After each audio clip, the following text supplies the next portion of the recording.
Bonjour. Imaginons que nous recevions une magnifique boîte de crayons de couleur, des crayons d'une excellente qualité pour produire les plus beaux effets sur un dessin soigné. Si l'art du dessin est notre passion, nous prendrions plaisir à tous les utiliser. Pour reproduire les couleurs variées de notre environnement, nous profiterions de toutes les nuances offertes par chaque crayon. Pas un n'échappera au taille-crayon. Imaginons à présent que nous recevions de la part de Dieu une boîte spéciale pour mettre plein de couleurs dans notre vie. Serait-il souhaitable de laisser des nuances de côté? Ou pire, serait-il pensable de ne pas employer ce magnifique cadeau? Même s'il existe des périodes parfois difficiles pour certains, je reste convaincu que nous avons tous en nous la passion, l'art, pour une vie éclatante de couleurs magnifiques. Ce que je vous propose d'imaginer ici est en fait une réalité que nous découvrons dans deux versets bien connus de l'épître aux Galates. Alors pour citer ces versets, je les fais précéder d'un autre qui se trouve un petit peu avant. Voici donc ce que j'ai à vous dire. Laissez l'Esprit Saint conduire votre vie et vous n'obéirez plus aux mauvais penchants. Ce que l'Esprit Saint produit, c'est l'amour, la joie, la paix, la patience, la bienveillance, la bonté, la fidélité, la douceur et la maîtrise de soi. C'est Galates 5, les versets 16 et puis 22 et 23. Si j'utilise aujourd'hui l'illustration de la boîte de crayons, c'est parce qu'elle se prête bien pour apporter un certain éclairage à cette liste qui décrit le fruit de l'esprit. Tout d'abord, il faut être bien conscient qu'il ne s'agit pas de n'importe quelle boîte. Dieu nous donne clairement les meilleurs crayons pour colorier notre vie. En permettant à l'esprit d'habiter notre cœur, il nous invite à laisser de côté ce mauvais crayon noir qui griffe le papier au point parfois de le déchirer. Je fais ici référence à ce que Paul désigne par nos mauvais penchants qui rendent la vie si terne et si triste. À partir du moment où nous sommes animés par l'Esprit de Dieu, nous avons la meilleure qualité à disposition.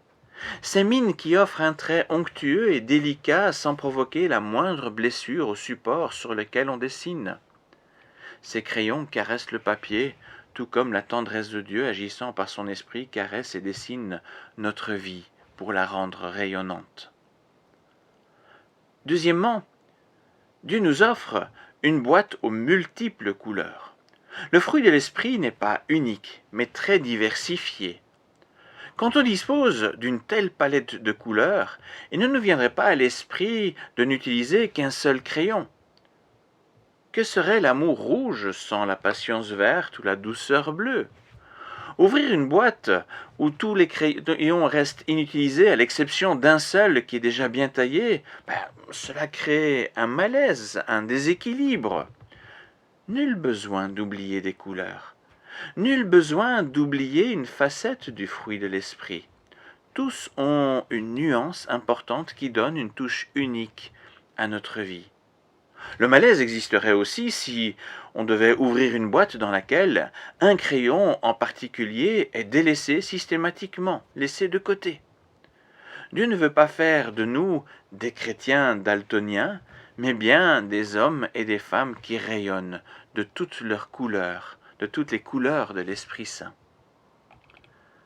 Troisièmement, quand nous donnons de la couleur à un dessin, nous savons qu'il est utile d'utiliser plusieurs couleurs ensemble pour mieux faire ressortir l'éclat de chacune d'elles, et pour les marier de sorte à créer de nouvelles nuances. Un bon artiste est capable de produire une variété très large de couleurs avec seulement quelques crayons de couleur plus basiques. Quand nous regardons les différentes facettes du fruit de l'esprit, nous devons apprendre à tracer ces coups de crayon artistiques qui permettent d'utiliser l'ensemble, de sorte à donner plus d'intensité ou plus de nuances pour tel ou tel aspect selon les besoins de notre vie.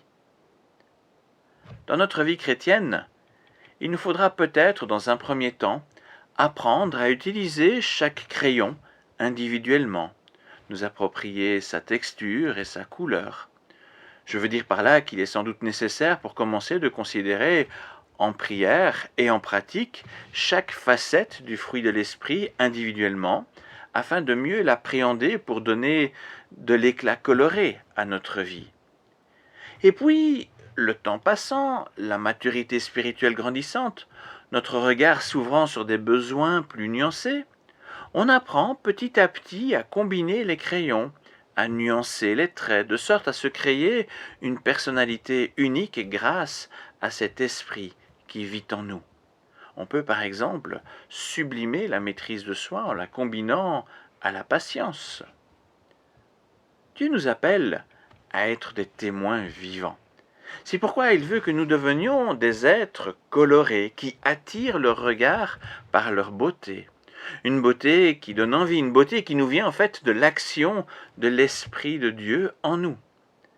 Si nous trouvons notre vie trop terne, prisonnière de nos mauvais penchants, prions que le Seigneur taille chacun de nos crayons, de sorte à trouver ou retrouver ces couleurs divines qui purifient et irradient de beauté. Par cette prière, Dieu nous permettra de redécouvrir toutes ces magnifiques facettes de son esprit qui rendent notre vie plus belle et plus lumineuse. Merci pour votre écoute et à bientôt.